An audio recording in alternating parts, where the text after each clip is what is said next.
Ahojte. Ak potrebujete rýchlo pochopiť, čo je to spodobovanie, toto video je pre vás. Moje meno je Hanna, tak poďme na to. Tento jav patrí do oblasti, ktorú nazývame hláskoslovie. Hláskoslovie je náuka, ktorá skúma zvukovú stránku jazyka, napríklad ako tvoríme hlásky, aké majú vlastnosti, ako ich používame, vyslovujeme a tak ďalej. Spodobovanie je bežná vec, nad ktorou sa príliš nezamýšľame, ale v našej reči sa deje každý deň. Napríklad vám kamarát pošle správu, stretneme sa pred kinom. Napíše pred kinom, no vy to prečítate a teda vyslovíte pred kinom. Vyslovené slová graficky zaznačíme do takejto hranatej zátvorky. Aj keď vidíte napísané písmeno D, namiesto neho nahlas prečítate T. Robíte to úplne prirodzene. Nebudete sa predsa trápiť s výslovnosťou a poviete to najjednoduchšie, ako to len ide.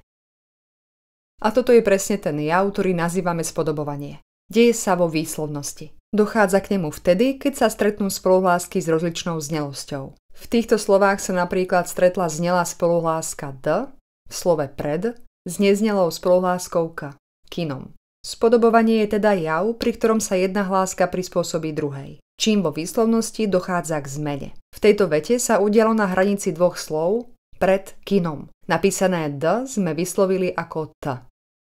Pred kinom. Keď chceme skúmať spodobovanie, potrebujeme poznať členenie hlások podľa znelosti. Jednu skupinu tvoria znelé a druhú neznelé hlásky. Dvojice hlások tvoria pár a preto ich voláme aj párové znelé a párové neznelé hlásky. Všimnime si ich v slovách vták, loďka, zub.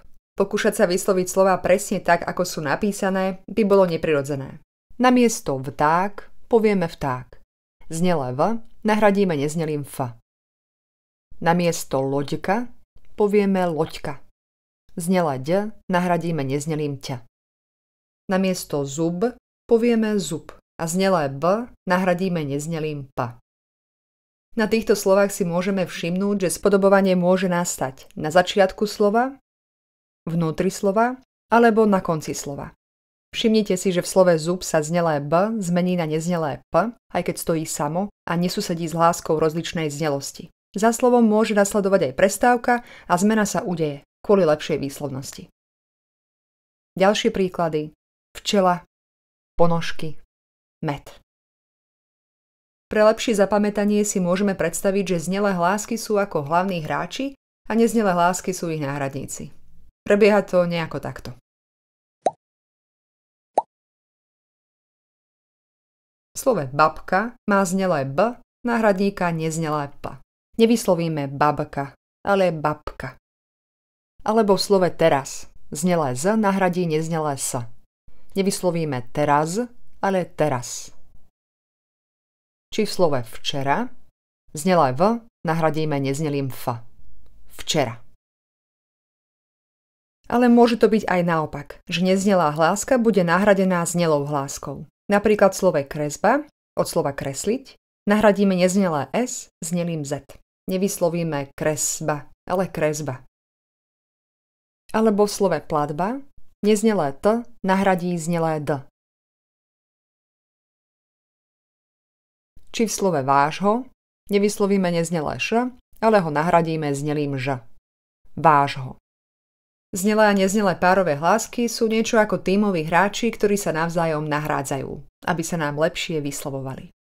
Pri spodobovaní treba vedieť ešte jednu vec. Slovenčina má splývavú výslovnosť a označujeme ju takýmto znakom.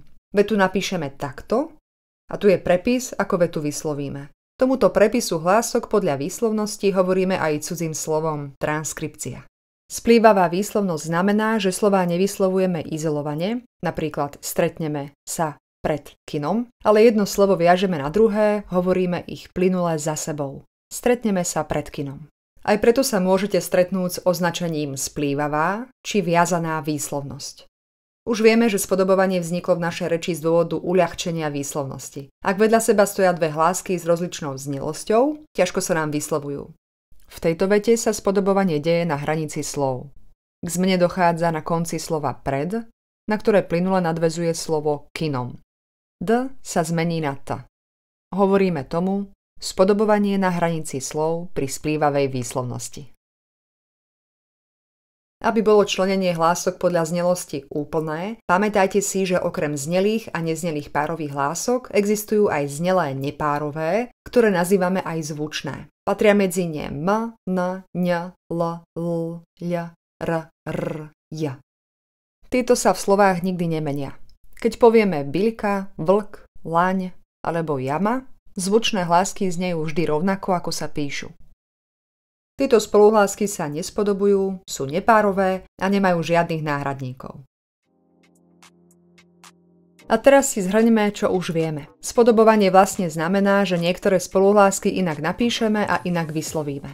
K zmene vo výslovnosti dochádza vtedy, keď sa vedľa seba stretnú spoluhlásky s rozličnou znelosťou. Zmena sa môže udiať na začiatku slova, vnútri slova, ale aj na konci slova, vtedy za slovom nasleduje prestávka, alebo na hranici dvoch slov pri splývavej výslovnosti. Nenechajte si ujsť ani ďalšie videá a nezabudnite sa prihlásiť na odber.